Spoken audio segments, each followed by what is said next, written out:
Tem algumas coisas que o professor de yoga, aquele que se propõe a guiar outras pessoas no caminho do yoga, ele não pode se dar ao luxo de não saber.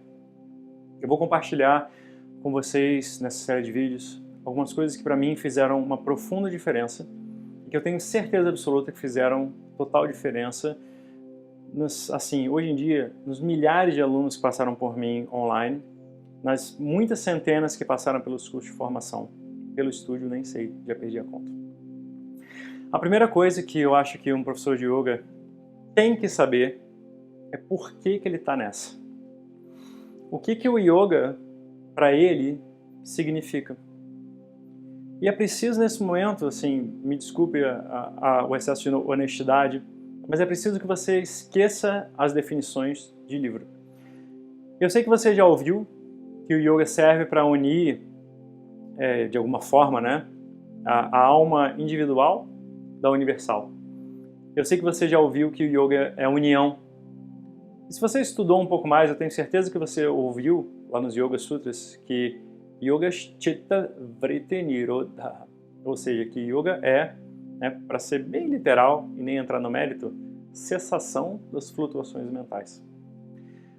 Mas o que isso significa para você?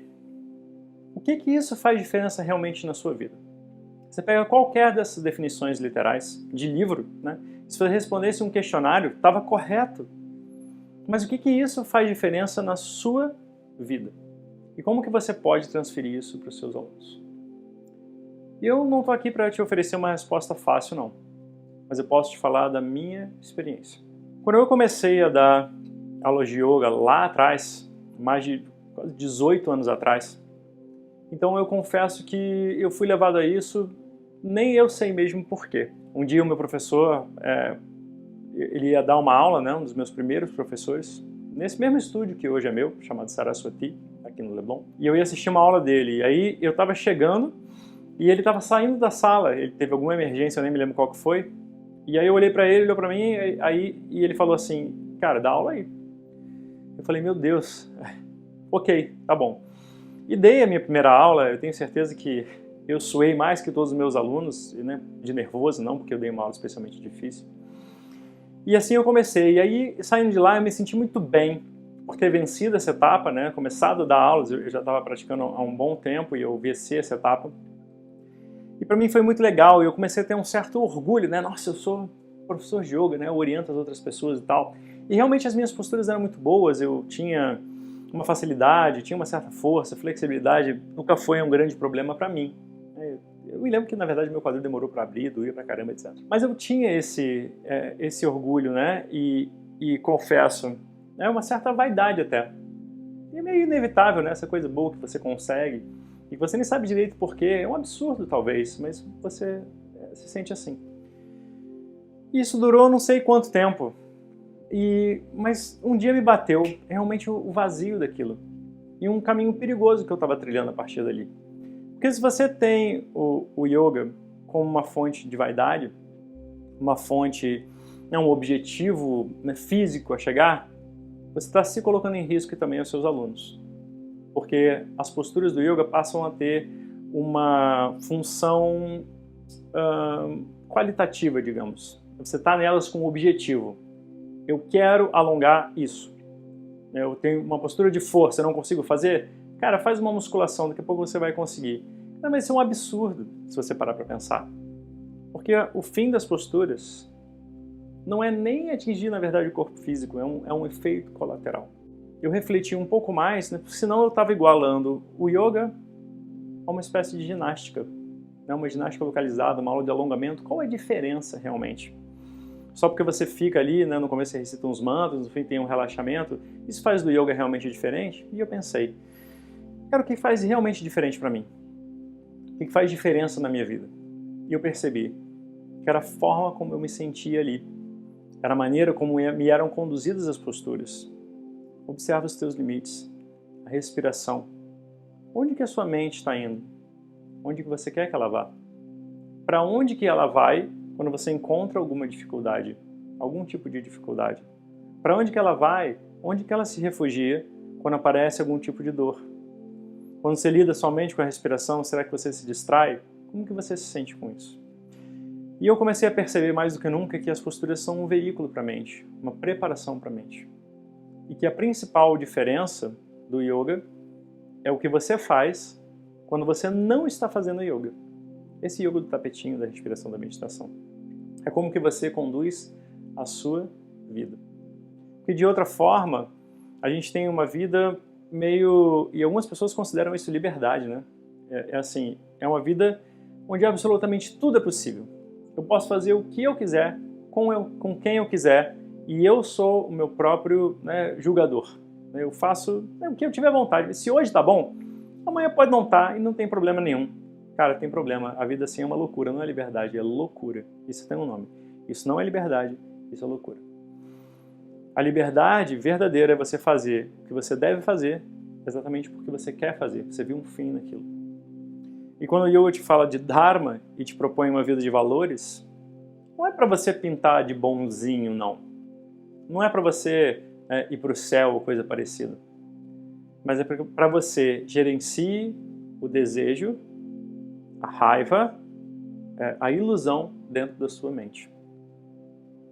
A ilusão de que você realmente tem alguma coisa a ganhar nessa vida, ou alguma coisa a perder. A raiva, porque você é apegado às coisas que você quer muito e não quer perder. É preciso, então, que o yoga ele signifique alguma coisa a mais para você. E esse propósito, ele nos é revelado pelo estudo. As escrituras dizem por que você está fazendo yoga. E aí eu percebi, cara, yoga realmente é autoconhecimento. Que não tem outra razão.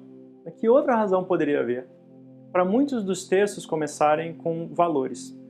Tipo, é como se dissesse assim, cara, olha só, antes de qualquer coisa, você tem que se aprimorar fazendo o seguinte, dando valor à não violência, à verdade, o respeito, limpeza, contentamento, controle da mente, dos órgãos de ação e por aí vai. Mas ué, o yoga não é simplesmente postura, respiração, meditação, esse tipo todo, parará? Não, cara, aí é que tá. Essas são outras ferramentas que o yoga também trabalha com elas, sim. Então eu percebi, agora faz sentido. É mais um estilo de vida e eu como professor posso compartilhar isso somente se ele é o meu estilo de vida. Mas se isso acontece, fica claro para mim, cara, uma mágica acontece. Porque eu posso orientar o aluno e falar, cara, não tem problema se você não é flexível, o ponto não é flexibilidade. Não tem problema se você não é forte, o ponto não é força.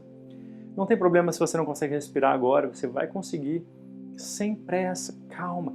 E bicho, como é difícil hoje isso, numa sociedade que pede da gente resultado, pede rápido, pede agora. Então é importante que a gente não caia nessa armadilha e é mais difícil cair quando você tem essa certeza dentro de si. O yoga é maior do que isso que está dentro do tapetinho. E você pode conhecer mais sobre isso se você se aprofundar nos estudos. E os estudos, cara, eles são só uma forma de você entrar em contato consigo. Eles falam sobre... parece uma coisa muito mística, talvez, esse troço, né? E os textos da tradição, de milênios, e os grandes mestres, e não sei o quê. Mas, cara, eles falam sobre você, eles estão falando sobre você. O ser humano não muda. Milênios se passaram, você olha a Bhagavad Gita hoje, você olha os Upanishads, você olha aqui, qualquer texto que seja de mestres que se prezem, e ele está falando sobre você. Ele está falando sobre a raiva, sobre a depressão, sobre a tristeza, sobre as dificuldades da mente, sobre o que acontece com você, você não consegue meditar, por que você não consegue listar as dificuldades? Cara, isso é aqui e é agora, sabe? Então tem que desmistificar. Então a primeira coisa que um professor de yoga tem que saber é o porquê dele sequer estar fazendo isso. Aí, se você nunca parou para pensar sobre isso, é preciso que você transcenda as definições de livro e veja como que isso pode fazer diferença na sua vida e na vida dos seus alunos, para que isso realmente não seja uma teoria e isso possa realmente invadir a sua vida. Existe uma forma de fazer isso, e com o tempo eu vou te ajudar, se você precisa, eu vou te ajudar a desenvolver esse tipo de pensamento e a tornar tudo isso mais claro para você. De toda forma, aproveita aí, agora, deixa o seu comentário, deixa a sua dúvida, vamos falar mais sobre isso.